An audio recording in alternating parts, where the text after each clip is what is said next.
in Fort Worth has issued a severe thunderstorm warning for southwestern Denton County in north central Texas, Tarrant County in north central Texas, until 4 p.m. Central Daylight Time. At 2:54 p.m. Central Daylight Time, a severe thunderstorm was located over Pelican Bay, or over Azle, moving southeast at 30 miles per hour. Hazard, 65 miles per hour wind gusts and half-dollar-size hail. Source, radar indicated. Impact, hail damage to vehicles is expected. Expect wind damage to roofs, siding, and trees.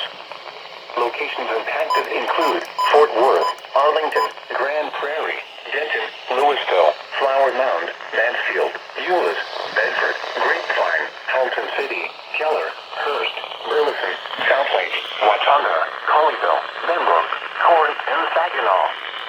For your protection, get inside a sturdy structure and stay away from windows.